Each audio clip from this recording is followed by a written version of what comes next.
আসসালামু আলাইকুম। রেস্টুরেন্ট স্টাইলের একটা ভর্তা রেসিপি করে দেখাবো, চলুন প্রথম থেকে শেষ পর্যন্ত দেখবেন। আজকে একটা মাছের ভর্তা তৈরি করব। এখানে পেঁয়াজ নিলাম খোসা মতন ছাড়াইয়ে, তারপরে এখানে টমেটো নিয়েছি দুইটা, বিচিগুলো ছাড়াই নিয়েছি। বেশি বিচি রাখি নাই, বিচিগুলো রাখলে টক টক হয়ে যাবে বেশি, তাই অনেকটা বেশি ছাড়াই ফেলছি। তারপরে আবার এখানে কিছু কুচি পেঁয়াজ নিয়েছি আর কাটা পেঁয়াজ। এখন দেখাচ্ছি প্রথম থেকে আপনাদের কিভাবে কি করব। আর এখানে মাছের ভর্তা যেহেতু তৈরি করবো, মাছগুলো আগে ভেজে নিয়েছিলাম। এখন ভেজে নেওয়ার পরে এক এক করে দেখাচ্ছি, চলুন আসেন। কিছু কাঁচামরিচ কাইলে নিতেছি, নিয়ে কাঁচামরিচটা বাইটে তারপরে ভর্তা ভুজে দেবো।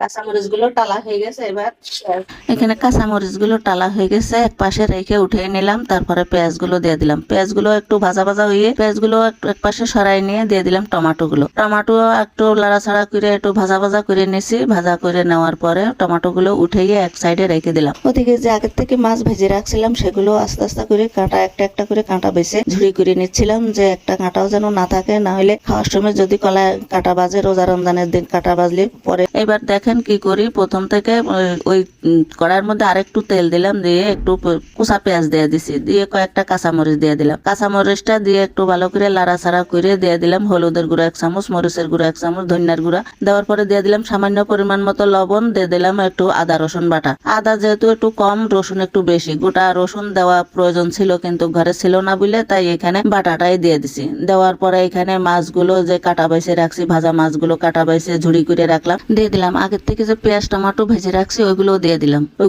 দিলাম। দিয়ে রাখা কতক্ষণ সময় লাড়াছাড়া করলাম, করার পরে দিয়ে দিলাম এবার ওই যে টাইলে রাখছি মরিচগুলো, সেই মরিচগুলো দিয়ে দিছি। মরিচগুলো পাটায় বেটে তারপরে দিয়ে দিলাম স্বাদ বাড়ানোর জন্য। আপনারা চাইলে এখানে মরিচের গুঁড়াও দিতে পারেন বেশি করে। আমি কাঁচা মরিচ বাটা দিয়ে দিছি। দেওয়ার পরে 5 মিনিট লাড়াছাড়া করে এখানে আমার সম্পূর্ণভাবে হয়ে গেল। ধনেপাতা দিয়ে আমার হোস্টেল স্টাইলের ভর্তা রেসিপি তৈরি হয়ে গেল। সন্ধ্যাবেলা মুখে রুচি থাকে না, তাই এই ঝাল ঝাল ভর্তা গরম গরম ভাতের সাথে পরিবেশন করব।